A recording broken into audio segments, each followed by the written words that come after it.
Well, that was quicker than I expected. Not even the common cold can slow you down, huh? You're really built different. Or perhaps you were expecting me to show up. And that's why you rushed to answer the doorbell. That's not it. You do seem a little confused. Why might that be? Rude. What do you mean, what are you doing here? I came to see you. You dummy. I'm not the ice princess the rest of the city believes me to be. I get worried sometimes. And I kind of missed you, you know?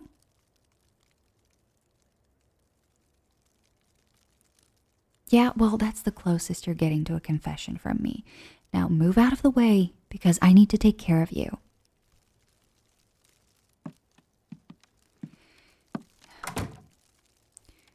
So, how do you feel? You have a sore throat and you feel like death is coming for you? Isn't that a little bit dramatic? Let me feel your forehead. Oh my god, you're running a fever. It's just as I feared. You need me to take care of you. You're only going to make yourself more sick otherwise. Just sit down, babe. Let me take care of you. I wasn't asking. That's better. Now, what's the best remedy for a sore throat? It's warm soup, which is exactly what I brought with me.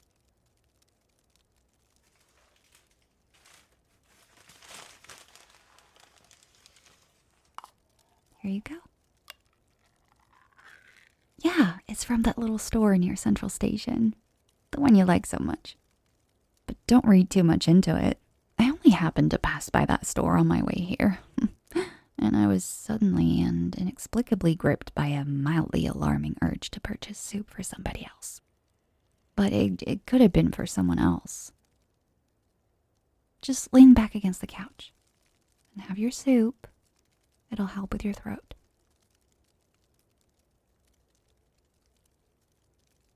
Good. I'm glad you find it helpful. I also brought some tea, in case you're interested. Cinnamon flavored. I love the scent. Want some? Fine. That's more tea for me anyway. You know, I really like the view from here. You live quite high up in the building. There's no wall on the far side. Only glass. You can see a large part of the city from up here. Yeah, there was quite a chilly wind outside. Snow has covered the pavements and rooftops. But look at the plumes of smoke rising from chimneys up into the night sky. And all the warm, inviting lights everywhere outside. It's like a sea of glowing, floating jellyfish. This city really never sleeps, huh? Yeah, it does seem that way. The clock on Central Station is lit up rather well. And it's been moving like, well, clockwork. You did a really good job. You did. My mom was very impressed. She says you're the best apprentice to have ever worked in one of her clock towers. Someday, you're going to be running that clock tower on Central Station, directing the movements of trains and locomotives. The very pulse of this city.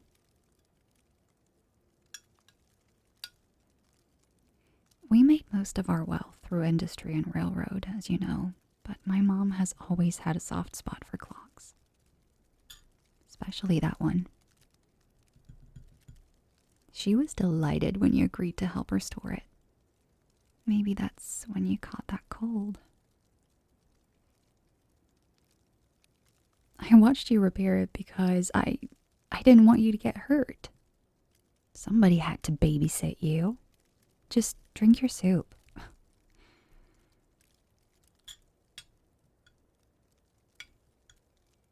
This really isn't a bad place to live in, you know?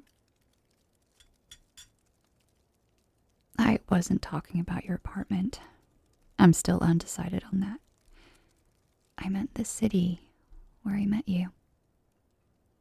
I don't really know why you came here to Leon, of all places, for college, but you piqued my curiosity the moment I saw you. I mean, you were so clumsy. It was kind of hard to miss. You were. Stumbling around every corner, bumping into everyone, always stuttering apologies and fumbling with your textbooks. You ran into me on your second day and nearly sent the both of us tumbling to the ground. I expected you to be scared of me and run away. I was, after all, known as the supposed heiress of Leon, the ice princess of the city. Other people hardly approached me, and when they did, it was because they needed a favor.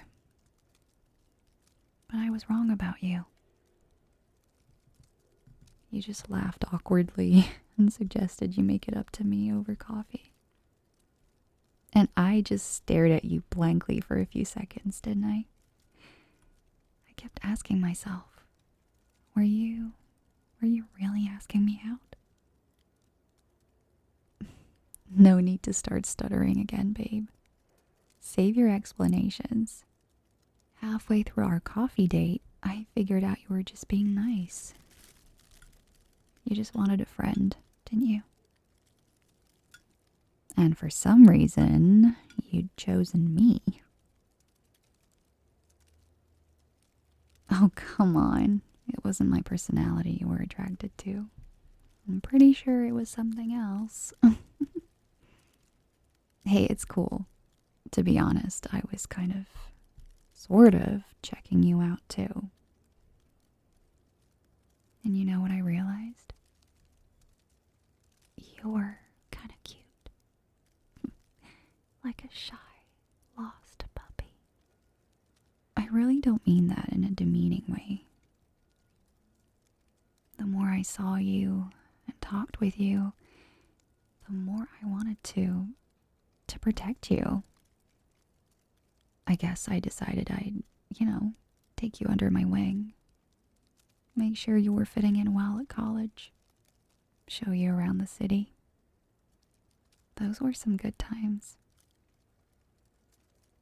I'd walked hundreds of times along the road to Central Station, but somehow it still felt special with you by my side. I thought you were shy, but once you get started on a topic that interests you, oh my gosh. Oh, I'd hardly call it yapping. I enjoy hearing you talk. Your ramblings are full of substance. Sometimes. But really, I like how your eyes light up when you talk about the things that interest you. They remind me of the forges up north, which I'd visit with my mother when I was a little girl. They'd shine through the night, like tiny stars that had wandered from the sky to the earth. I thought I was showing you around the city, but it took me a while to realize I was rediscovering it with you. I felt so happy when you told me you were joining the tower as an apprentice. I thought I'd see you more often outside of campus. For the longest time, I didn't really care what we were as long as we were together. I didn't want to pressure you into anything. I was so scared of chasing you away. I've never really met anyone like you. And all these factories and steam engines and clock towers of Leon, they suddenly seemed so new and enchanting. They somehow seemed to come alive when I was walking through the city with you. I know I can be a little mean sometimes, but thank you for sticking with me, my darling. Is it okay if I call you that? Well, how do you feel now, darling? Is the soup helping at all? Good. Why don't you come closer and lay your head on my lap? Of course, I'm sure. Come on. Come here. Aw. Are you comfy, darling?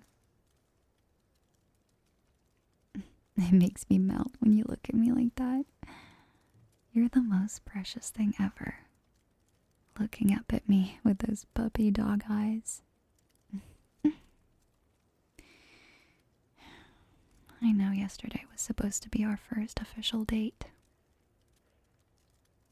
I was going to take you to the movie theater.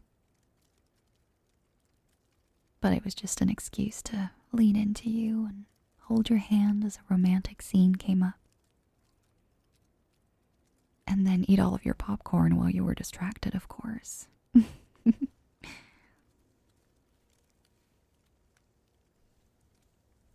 you mind me playing with your hair like this?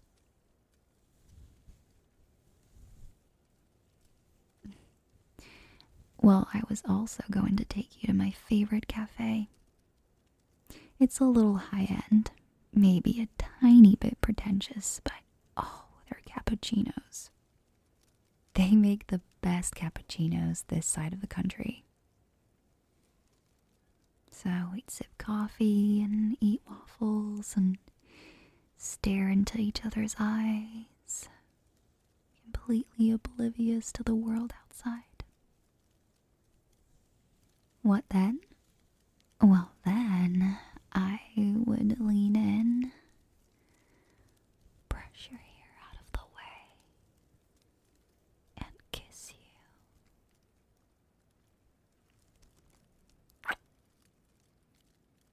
Sorry, maybe I shouldn't have done that. You didn't mind? You just wish you weren't so sick. It's okay, I don't mind. Can you hear my heart beating? Is it making you sleepy? It's okay.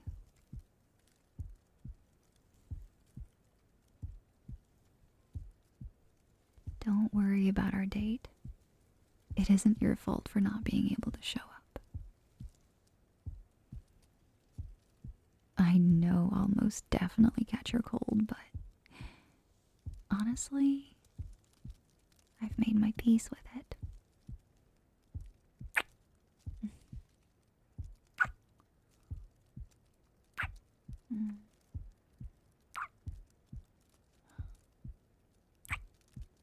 Your lips are so warm. Hey, it looks like the snowstorm is still going strong, so would you mind if I stayed the night? Yes, I'm sure. Are you sure you don't mind?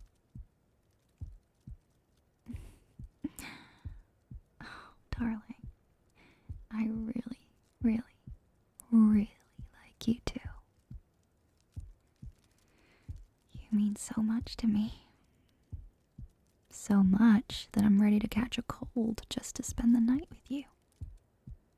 Let's go on that date sometime in the future, alright? But first, you need to get better, get some rest. No, it's okay, we don't have to go to bed yet. I'm enjoying this. You can stay here for as long as you want.